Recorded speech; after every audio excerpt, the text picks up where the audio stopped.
കുടുംബത്തിൽ നിന്നും നമ്മൾ കേൾക്കുന്ന ഒരു ചരിത്രം ആ മരണപ്പെട്ട വ്യക്തിയുടെ അനന്തര സ്വത്തുമായി ബന്ധപ്പെട്ട പ്രശ്നങ്ങളാണ്. യഥാർത്ഥത്തിൽ മരിച്ച വ്യക്തികളോട് ഒരു കുടുംബം കാണിക്കുന്ന ഏറ്റവും വലിയ നെറികേടും ആ അനന്തര സ്വത്തിൽ കാണിക്കുന്ന കള്ളത്തരങ്ങളാണ് എന്ന് മുൻഗാമികളായ സർവ്വ ഉലമാക്കളും രേഖപ്പെടുത്തിയിട്ടുണ്ട്. ഒരിക്കൽ മദീന പള്ളിയിൽ ഇരിക്കുന്ന സഹാബത്തിനോട് പ്രവാചകൻ സല്ലല്ലാഹു അലൈഹി വസല്ലമ ചോദിച്ചു, നിങ്ങൾക്ക് നിങ്ങളുടെ സ്വത്താണോ ഇഷ്ടം, നിങ്ങളുടെ അനന്തര സ്വത്താണോ ഇഷ്ടം?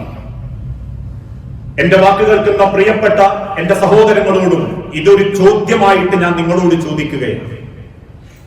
നിങ്ങൾക്ക് നിങ്ങളുടെ സ്വത്താണോ ഇഷ്ടം, അനന്തര സ്വത്താണോ ഇഷ്ടം?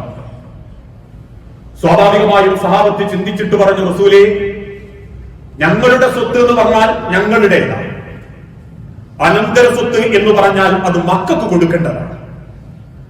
അതുകൊണ്ട് തന്നെ ഞങ്ങൾക്ക് ഞങ്ങളുടെ സ്വത്താണ് റസൂലേ ഇഷ്ടം, അനന്തര സ്വത്തിനോട് ഞങ്ങൾക്ക് വലിയ താല്പര്യമില്ല. കാരണം ഞങ്ങൾക്ക് അത് ഉപകാരപ്പെടൂല, ഞങ്ങളുടെ മക്കൾക്കോ കുടുംബത്തിനോ അത് എടുക്കാനുള്ളതാണ്.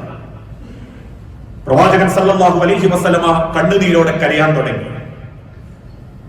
ഈ ഒരു ചരിത്രത്തെ വ്യാഖ്യാനിച്ചുകൊണ്ട് ഉലമാക്കൾ ചോദിച്ചു, പ്രിയപ്പെട്ടവരെ, നമുക്ക് കിട്ടുന്ന അനന്തര സ്വത്ത് ഏതാണെന്നറിയോ?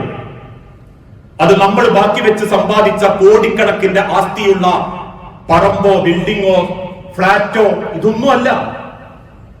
നമുക്ക് കിട്ടുന്ന അനന്തര സ്വത്ത് നമ്മൾ മരിച്ചാൽ കിട്ടുന്ന പ്രാർത്ഥനകളാണ്.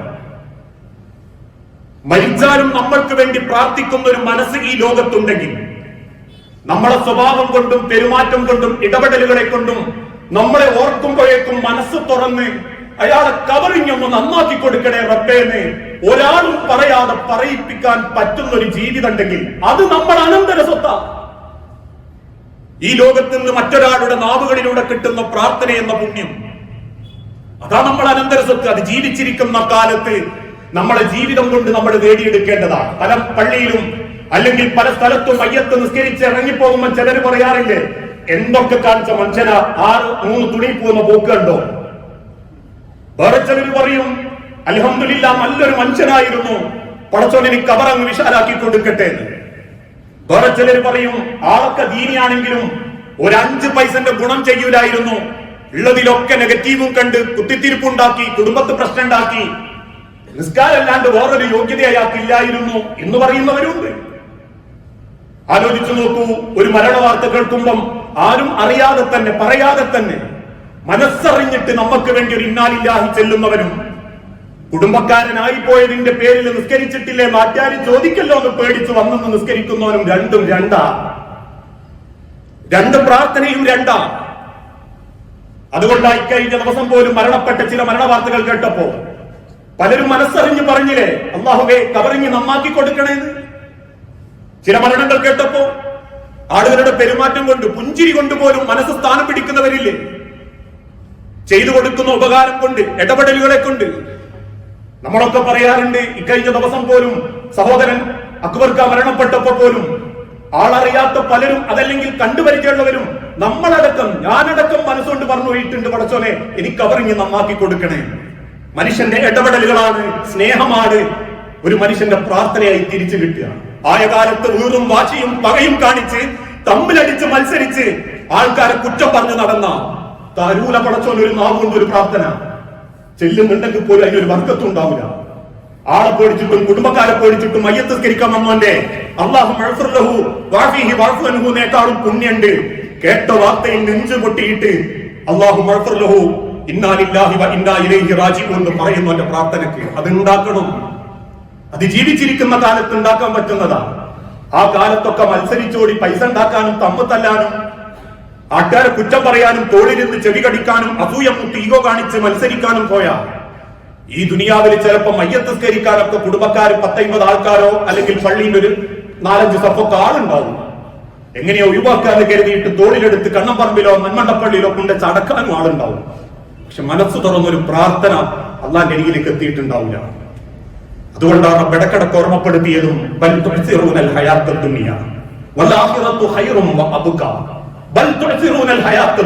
ദുനിയാവ് നശ്വരമാ മനുഷ്യരെ.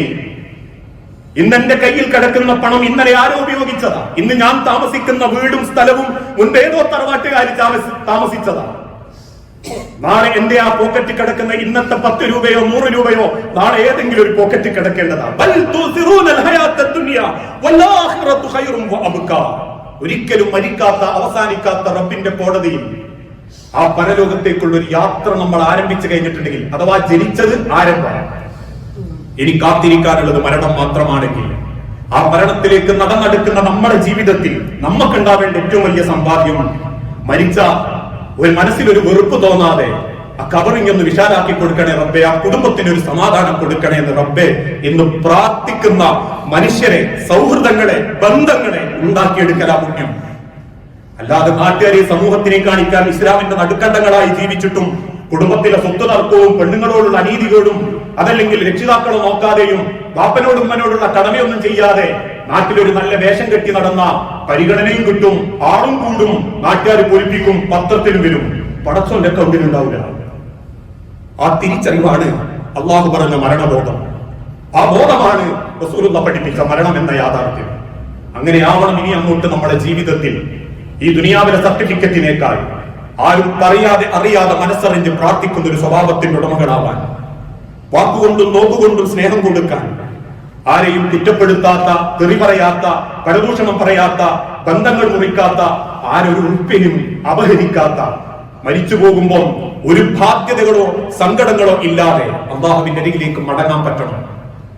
അവർക്ക് മയ്യത്തസ്കരിക്കാൻ ആള് കുറഞ്ഞാലും അള്ളാഹു മലക്കുകളെ പറഞ്ഞയക്കുന്ന അള്ളാഹിന്റെ അടുത്തേക്ക് കൊണ്ടുപോകാൻ. ഇതിനേക്കാളും വലിയ പുണ്യൊന്നും ഈ ദുനിയാവിൽ ഒരു മനുഷ്യനും നമുക്ക് ചെയ്തു തരാനില്ല. ആ ബോധത്തിൽ അള്ളാഹുവിന്റെ അരികിലേക്ക് മനസ്സുകൊണ്ടടുക്കുന്ന യഥാർത്ഥ മുഅ്മിനീങ്ങളാവാൻ അള്ളാഹു നമുക്ക് ഓരോരുത്തർക്കും തൗഫീഖ് നൽകി അനുഗ്രഹിക്കുമാറാകട്ടെ. അള്ളാഹുവെ, അറിഞ്ഞും അറിയാതെയും ഒരുപാട് തെറ്റുകുറ്റങ്ങൾ സംഭവിച്ചു പോകുന്നുണ്ട് നാഥ. എല്ലാം വിട്ടുപുറത്തു മാപ്പാക്കി നിന്റെ സ്വർഗത്തിൽ ഇതേ രൂപത്തിൽ നീ ഞങ്ങളെ ഒരുമിപ്പിച്ചു കൂട്ടണമേ. അള്ളാഹുവെ, മക്കളില്ലാതെ ഒരുപാട് കുടുംബങ്ങൾ പരീക്ഷിക്കപ്പെടുന്നുണ്ട് റബ്ബേ. മക്കളെന്ന് അനുഗ്രഹം നൽകി ഓരോ കുടുംബങ്ങളോടും നീ കാരുണ്യം കാണിക്കണമേ. അള്ളാഹുവെ, സാമ്പത്തിക ബുദ്ധിമുട്ടിലും ശാരീരിക പ്രയാസത്തിലും ജീവിക്കുന്ന പലരുണ്ട് നാഥ. എത്രയും വേഗത്തിൽ ഓരോരുത്തരുടെ പ്രയാസങ്ങളും നീ മാറ്റിക്കൊടുത്ത് ആഫിയത്തോടെ, ദീർഘായുസ്സോടെ, സമാധാനത്തോടെ ജീവിക്കാൻ ഓരോരുത്തർക്കും നീ തൗഫീഖ് നൽകണമേ. اللهم اغفر للمؤمنين والمؤمنات المسلمين والمسلمات الأحياء منهم والأموات إنك مجيب الدعوات يا قاضي الحاجات.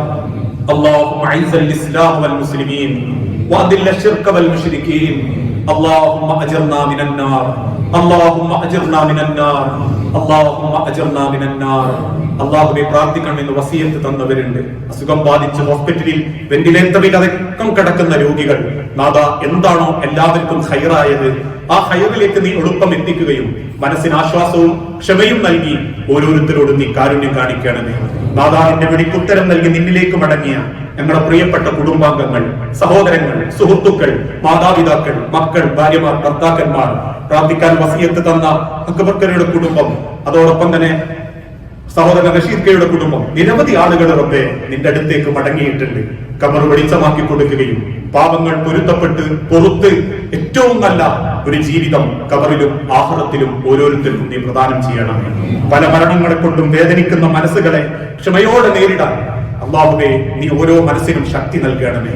സാമ്പത്തിക കടബാധ്യതയിൽ പെട്ടുപോയവരുടെ നാഥ, ഹലാലായ നിലക്ക് ബാധ്യതകൾ തീർത്ത് അല്ലാഹുവിനെ കണ്ടുമുട്ടുന്ന യഥാർത്ഥ മുത്തഖീങ്ങളിൽ നീ ഞങ്ങളെ ഉൾപ്പെടുത്തി അനുഗ്രഹിക്കണമേ.